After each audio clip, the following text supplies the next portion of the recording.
Hello students, today we are going to study about the deduction under section 80D. 80D कौन सी deduction है बच्चों? Deduction in respect of medical insurance premium. Medical insurance premium क्या होता है? सबसे पहले तो ये आपने सुना होगा हेल्थ इंश्योरेंस. सुना है? जनरल हेल्थ इंश्योरेंस सुना है ना. लाइफ इंश्योरेंस होता है जैसे, ऐसे हेल्थ इंश्योरेंस होता है. हेल्थ इंश्योरेंस क्या होता है कि आप अपनी हेल्थ के लिए इंश्योरेंस करा रहे हो, यानी कि कभी कोई भी पर्सन बीमार पड़ जाता है, किसी को कोई डिजीज हो जाती है और आपका हॉस्पिटल में जो भी खर्चा होता है, ठीक है, तो वो सारा खर्चा आपको उस वक्त खुद से पे नहीं करना है. उसकी पेमेंट कौन करता है? इंश्योरेंस कंपनी वाले, अगर आपने हेल्थ इंश्योरेंस बाय किया हुआ है तो. ठीक है, अब बात ये आती है कि हेल्थ इंश्योरेंस जो 80D की डिडक्शन है ये किस किस को मिलती है बच्चों. सबसे इंपॉर्टेंट चीज, ये डिडक्शन जो है ये भी इक्वली इंपॉर्टेंट है जैसे 80C है. ठीक है, मैंने आपको बताया था 80C की डिडक्शन एक इंडिविजुअल की लाइफ में बहुत इंपॉर्टेंट है. In the same manner 80D की डिडक्शन भी इक्वली इंपॉर्टेंट है. ठीक है, देखो अगर आज आप लाइफ हेल्थ इंश्योरेंस बाय करते हो, आप सोचते हो कि 1 साल का प्रीमियम, हम 4 सालों से प्रीमियम भर रहे हैं, हम तो ठीक ठाक बैठे हैं, ठीक है, तो हम क्यों अपने पैसे खराब कर रहे हैं, हमें तो कोई जरूरत ही नहीं है. लेकिन अनलकीली आप में से कोई भी फैमिली मेंबर जिसका इंश्योरेंस था उसको कोई चोट लग गई, सपोज करो फ्रैक्चर हो गया या कुछ surgery all of the sudden घर में किसी को करवानी पड़ गई, तो इतने सारे पैसे एकदम से कहां से आएंगे? तो इस केस में आपको हेल्थ इंश्योरेंस बहुत हेल्पफुल रहता है. तो personal suggestion to all of you, सबसे पहली चीज अपने पेरेंट्स को बोलना है अगर हेल्थ इंश्योरेंस बाय नहीं किया तो करें. ठीक है, तो अब नेक्स्ट देखो हम पढ़ते हैं कि हेल्थ इंश्योरेंस किस किस को मिलता है. तो 80D provide deduction in respect of किस किस को मिलता है? Any amount paid by an individual, कि अगर कोई भी इंडिविजुअल जो है अपनी हेल्थ के लिए, अपने स्पाउस की हेल्थ के लिए, अपने पेरेंट्स और डिपेंडेंट चिल्ड्रन की हेल्थ के लिए कोई भी प्रीमियम पे करता है तो उसको 80D में डिडक्शन मिलेगी. ठीक है, अब पहली बात यह है कि ये डिडक्शन किस किस को मिलती है? इंडिविजुअल और HUF. किस किस को मिलती है? इंडिविजुअल को मिलती है और HUF को मिलती है. आई बात समझ?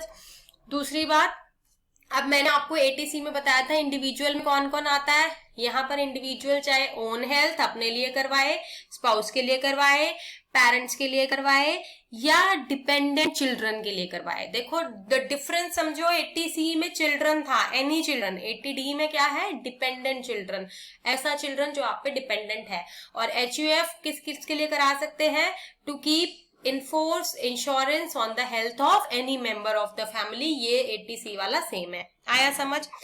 Any contribution made to the central government health scheme और अ नोटिफाइड स्कीम, कि अगर आपने कोई सेंट्रल गवर्नमेंट की हेल्थ स्कीम परचेज की हुई है या कोई भी सेंट्रल गवर्नमेंट की या गवर्नमेंट की कोई भी नोटिफाइड स्कीम परचेज की हुई है तो भी आपको 80D में डिडक्शन मिलेगी.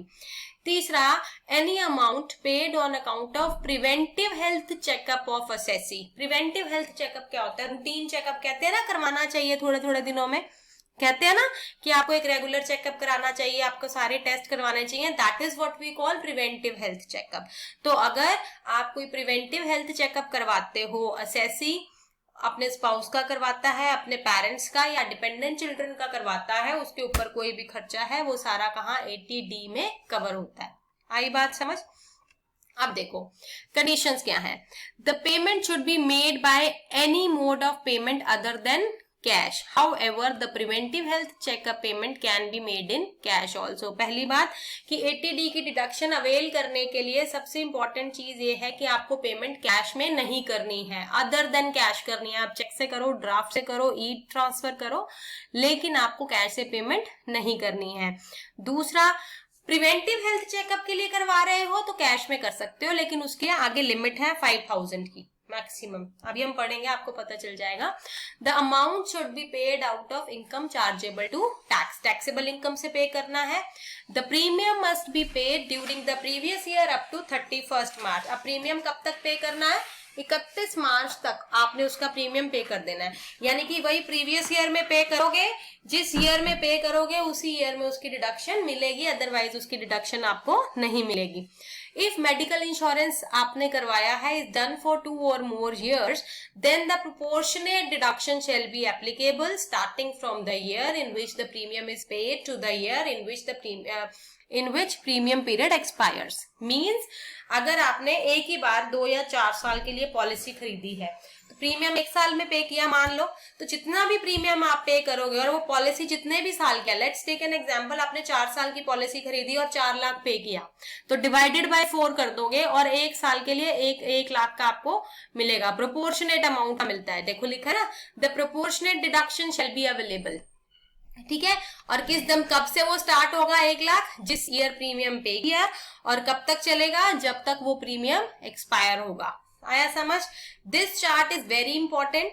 80D में आपको ये चार्ट जरूर बनाना है। ये chart is about the ceiling limit, maximum limit की आप कितनी डिडक्शन अवेल कर सकते हो। जैसे मैंने आपको बताया था 80C में आप कितना कर सकते हो, 1,50,000, और अगर उसमें हम CCD प्लस कर दे तो आप कितना अवेल कर सकते हो, 2 lakh. In the same manner 80D की ये मैक्सिमम लिमिट्स हैं। ठीक है, लेट्स सी।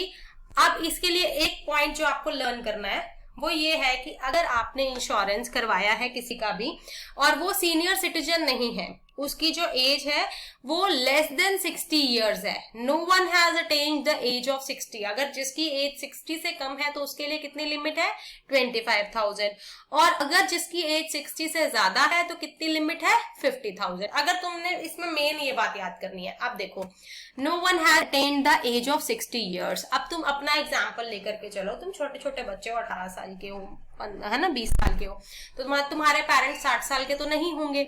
अब तुम्हारे पेरेंट्स ने क्या किया, हेल्थ इंश्योरेंस बाय किया। अब प्रीमियम आपने जितना भी पे किया, एक्चुअल अमाउंट को आपने इस मैक्सिमम के साथ कंपेयर करना है, दोनों में से जो कम होगा उसकी डिडक्शन मिलेगी। आई बात समझ में? अब देखो एक्चुअल अमाउंट क्या होगा, वो आप जितना आपने प्रीमियम पे किया। अब मैक्सिमम लिमिट देखो, अगर आपने सिर्फ अपना करवाया, आपके पेरेंट्स ने सिर्फ अपना करवाया या आपका भी करवाया, आई बात समझ, या आप अर्न कर रहे हो, आपने अपना भी करवाया, आपने अपने पेरेंट्स का भी करवाया, तो आपने ये देखना है कि टोटल जो लिमिट है वो कैसे कैलकुलेट की जाएगी। तो 25,000 इज द लिमिट उस पर्सन के लिए जो जिसकी एज 60 से कम है।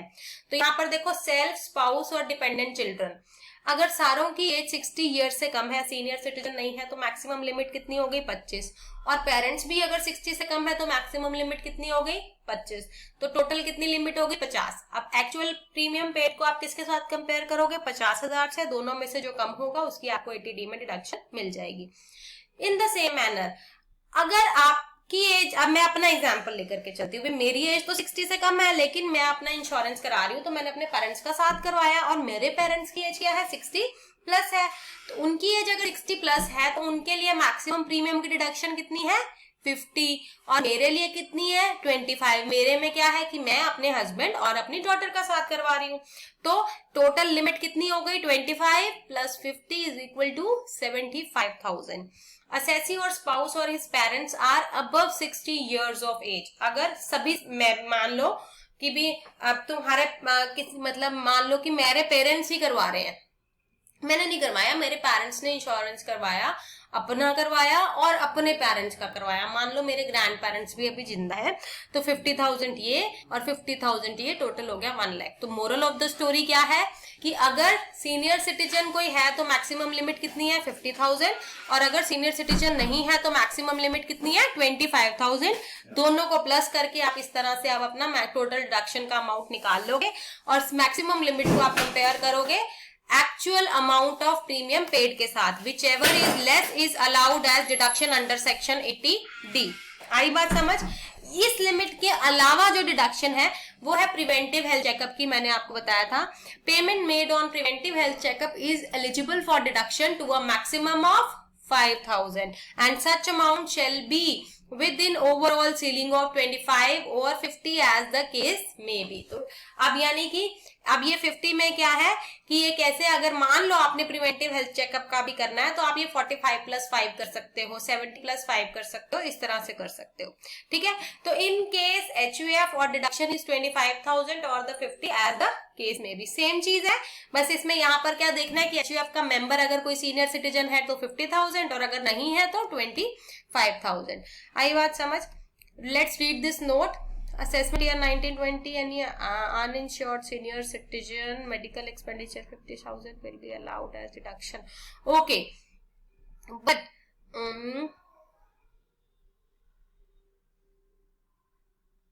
ये पॉइंट है कि पहले ये नहीं था अवेलेबल। असेसमेंट ईयर 1920 से स्टार्ट हुआ था कि अगर कोई अनइंश्योर्ड सीनियर सिटीजन है और हम उसके ऊपर मेडिकल एक्सपेंडिचर का कोई भी खर्चा कर रहे हैं तो भी हमें उसकी 50,000 तक की डिडक्शन मिल सकती है, but this will be allowed with in the overall limit of 50,000।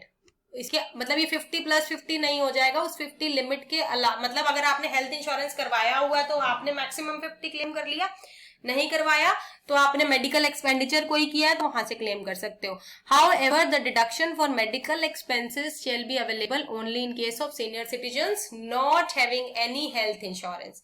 ठीक है, तो मेडिकल एक्सपेंसेस उन्हीं के लिए है जिनका हेल्थ इंश्योरेंस नहीं है, आप दोनों चीजें क्लेम नहीं कर सकते हो।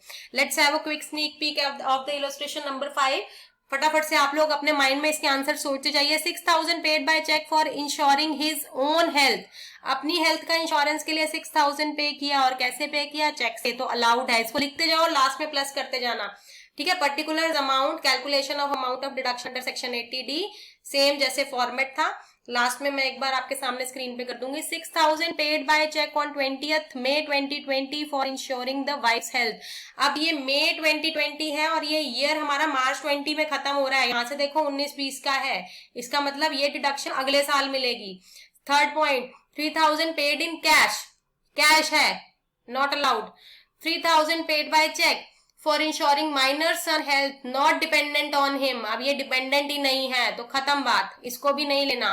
12,000 paid by credit card for insuring father's health not depending on him, लेकिन ये फादर है। पेरेंट्स के केस में मैंने डिपेंडेंट इंडिपेंडेंट नहीं बोला था, मैंने डिपेंडेंट इंडिपेंडेंट सिर्फ चाइल्ड के केस में बोला था, तो ये वाला 12,000 अलाउड है।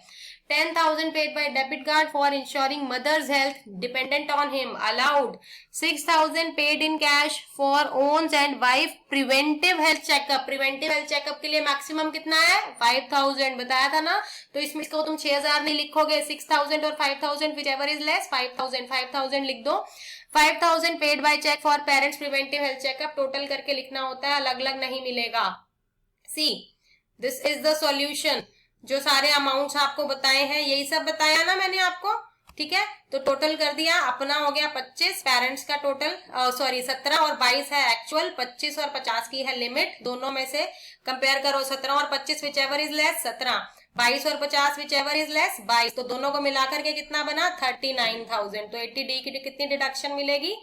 89,000। आया समझ में? क्लियर है? So that's all for 80D। Hope it is clear to you. In case of any doubt, you may call me. Take care.